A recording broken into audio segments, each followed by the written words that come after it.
लघु कथाको शीर्षक छ पाठेघर।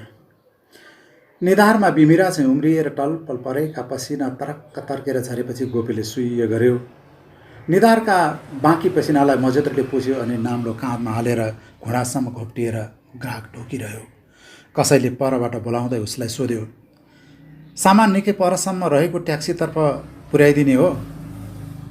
उसले भन्यो, कति आउँछ? हेरेर दिउँला नि हुन्न? त्यसपछि गोपेले सामान कनी कनी बोकेर हिँड्यो।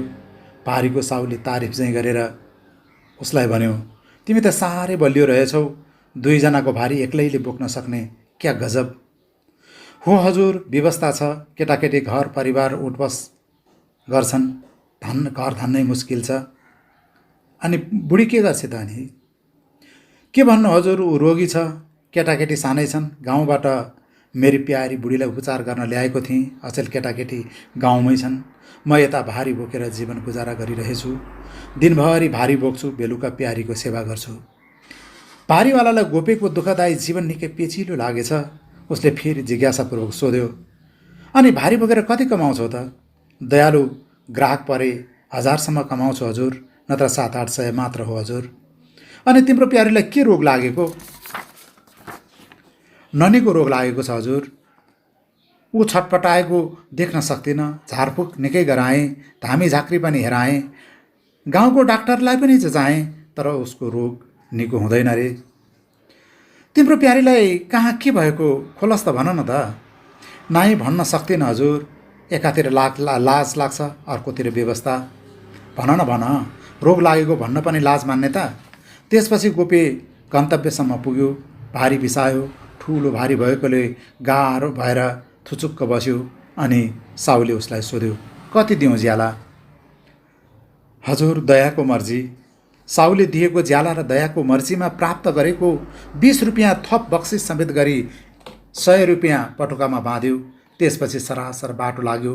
बाटोमा आज अचानक उसले मनमा नै सोच्यो, प्यारीको दुखाइ कम गर्ने औषधि किन्न थप 20 रुपियाँ म पनि बुढीलाई बक्सिस दिन्छु। ऊ पनि आज मसँग छक्क पर्छे। साँझ पर्न आँटेको थियो। रोगी प्यारीलाई सम्झेर घरतिर फर्क्यो। डेरामा प्यारी अरहरो भएकी थिए।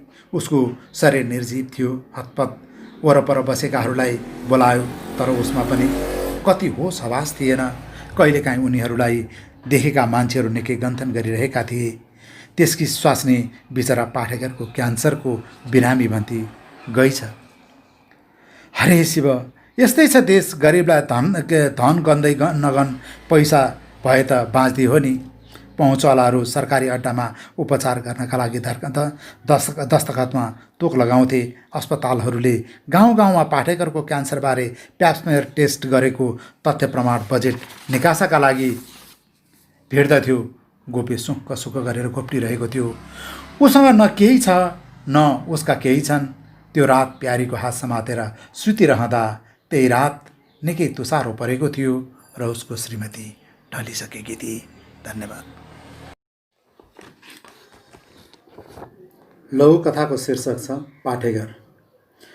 निधारमा बिमिरा चाहिँ उम्रिएर टलपल परेका पसिना तरक्क तर्केर झरेपछि गोपीले सुइय गर्यो।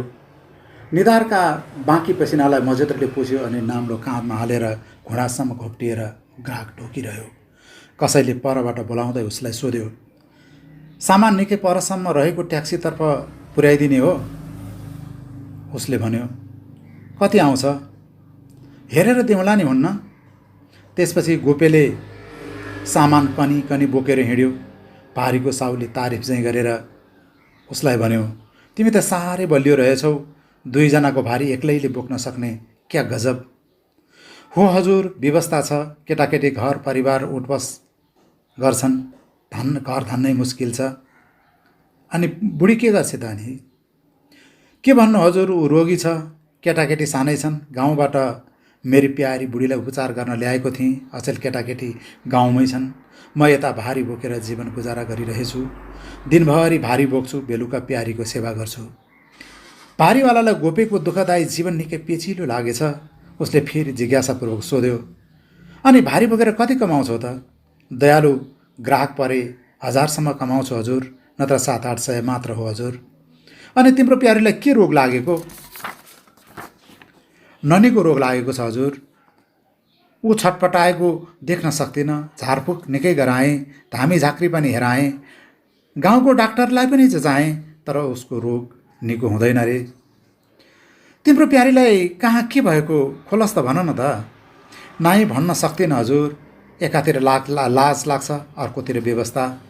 भन न भन, रोग लागेको भन्न पनि लाज मान्ने त। त्यसपछि गोपी गन्तव्यसम्म पुग्यो। भारी बिसायो, ठुलो भारी भएकोले गाह्रो भएर थुचुक्क बस्यो। अनि साउले उसलाई सोध्यो, कति दिउँ ज्याला? हजुर, दयाको मर्जी। साउले दिएको ज्याला र दयाको मर्जीमा प्राप्त गरेको 20 रुपियाँ थप बक्सिस समेत गरी 100 रुपियाँ पटुकामा बाँध्यो। त्यसपछि सरासर बाटो लाग्यो। बाटोमा आज अचानक उसले मनमनै सोच्यो, प्यारीको दुखाइ कम गर्ने औषधि किन्न थप 20 रुपियाँ म पनि बुढीलाई बक्सिस दिन्छु। ऊ पनि आज मसँग छक्क पर्छे। साँझ पर्न आँटेको थियो। रोगी प्यारीलाई सम्झेर घरतिर फर्क्यो। डेरामा प्यारी अरहरो भएकी थिए। उसको शरीर निर्जीव थियो। हतपत वरपर बसेकाहरूलाई बोलायो, तर उसमा पनि कति होस हवास थिएन। कहिलेकाहीँ उनीहरूलाई देखेका मान्छेहरू निकै गन्थन गरिरहेका थिए। त्यसकी स्वास्नी बिचरा पाठेघरको क्यान्सरको बिरामी भन्ती गइछ। हरे शिव, यस्तै छ देश। गरिबलाई धन गन्दै नगन पैसा भए त बाँच्दी हो नि। पहुँचवालाहरू सरकारी अड्डामा उपचार गर्नका लागि दस्तखतमा तोक लगाउँथे। अस्पतालहरूले गाउँ गाउँमा पाठेघरको क्यान्सरबारे प्याप्समेयर टेस्ट गरेको तथ्य प्रमाण बजेट निकासाका लागि भिड्दथ्यो। गोपी सुक्क सुक्क गरेर घोप्टिरहेको थियो। उसँग न केही छ, न उसका केही छन्। त्यो रात प्यारीको हात समातेर सुतिरहँदा त्यही रात निकै तुसारो परेको थियो र उसको श्रीमती ढलिसकेकी थिए। धन्यवाद। लौ कथाको